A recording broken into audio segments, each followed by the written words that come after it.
Tambua umashuhuri wako wa kufanya kazi mheshimiwa na waziri na naibu waziri pale ambapo mtatatua mgogoro kati ya wananchi wa majimbo mawili, jimbo la Kawe katika mitaa ya Madale, Mbopo, Mabwepande na jimbo la Kibamba pale kwa ndugu yangu Mtemvu, mitaa ya Tegeta A, Msumi A, Msumi B, Kulangwa na Kulangwa.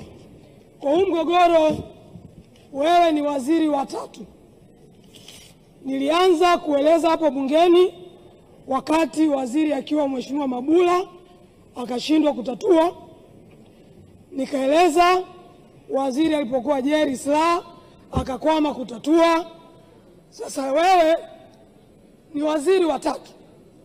Mheshimiwa Dejembi, kwa sifa unazopewa, ninaomba basi sifa hizo wananchi hawa zaidi ya 250,000 ambao wanaathirika kwa maeneo yao yaliyochukuliwa na DDC mwaka wa 80 kwa kuto kufuata utaratibu, kwa sababu serikali ya kijiji haikushirikishwa wala haikutoa baraka.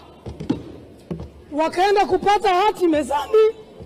Hati ilikuwa inawataka kwa maelezo yao wafanye kilimo na ufugaji. Miaka 50 baadaye hawajawahi kufuga kuku wala hawajawahi kulima bustani ya mchicha. Wameenda kutaka kuondoa wakazi wa asili, na ambao wakazi wa asili kwa sheria za ardhi za kipindi kile walikuwa na umiliki halali, na wao wameuzia wananchi wengine. Kwa tunapozungumza watu 250,000, tunazungumza raia ambao walikuwepo kipindi kile kama wananchi ama wakazi wa asili, na wananchi wengine waliokuja kununua maeneo. Hali za wananchi ni ngumu tunapozungumza. Ni bahati mbaya viongozi waliopewa dhamana kwenda kuhudumia wananchi, kwenda kuwasikiliza wananchi, kwenda kutatua migogoro kwa busara, wametukua watumia busara. Mkuu wa wilaya ya Kinondoni, mkuu wa mkoa wa Dar es Salaam, mwenyekiti wa CCM wa mkoa wa Dar es Salaam, jeshi la polisi na mitutu ya bunduki linasumbua raia wa Tanzania. Mheshimiwa Waziri, hapa nina matangazo mawili. Hili jambo lingeshughulikiwa na Mheshimiwa Mabula, hili jambo lingeshughulikiwa na Mheshimiwa Jerry Silaa, haya matangazo mawili yasingetokea. Kuna tangazo la tarehe 10 Februari 2024 limesainiwa na mkurugenzi wa manispaa ya Kinondoni. Anasema anaenda kuuza viwanja vya halmashauri Mabwepande.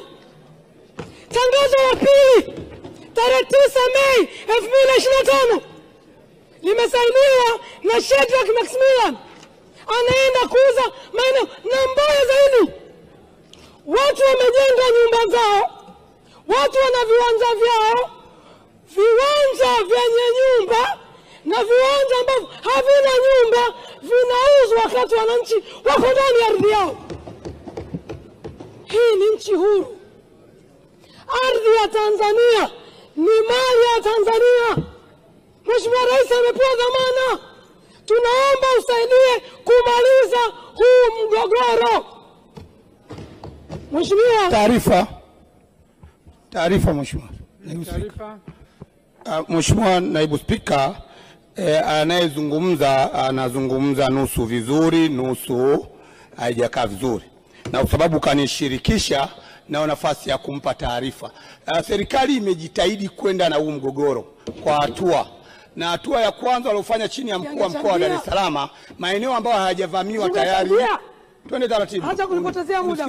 Maeneo ambayo hayajavamiwa katika eneo hilo, Mheshimiwa Naibu Spika, tayari serikali imetangaza wananchi waombe wapewe. Lakini maeneo ambayo yamevamiwa, serikali imetoa maelekezo tayari wananchi walipie kwa square mita shilingi 3,000. Baadaye yale ambao hajavamiwa square mita ni 15,000. Unaweza kuona tofauti hapa serikali iliyofanya. Waheshimiwa, tunaendesha bunge kwa kanuni.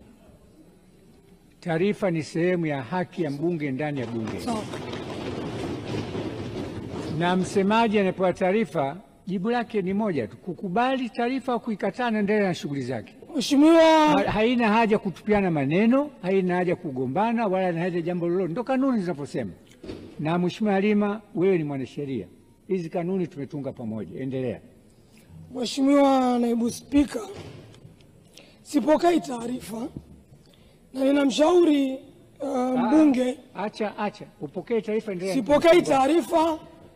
Ushauri wangu ni kwamba akasome nyaraka zote za historia ya mgogoro huu, aende shule akajifunze. Mimi ni mbunge wa mwaka wa 20 sasa. Siwezi kusimama bila kuwa na nyaraka ya kuonyesha historia ya mgogoro ulitoka wapi mpaka tumefika wapi.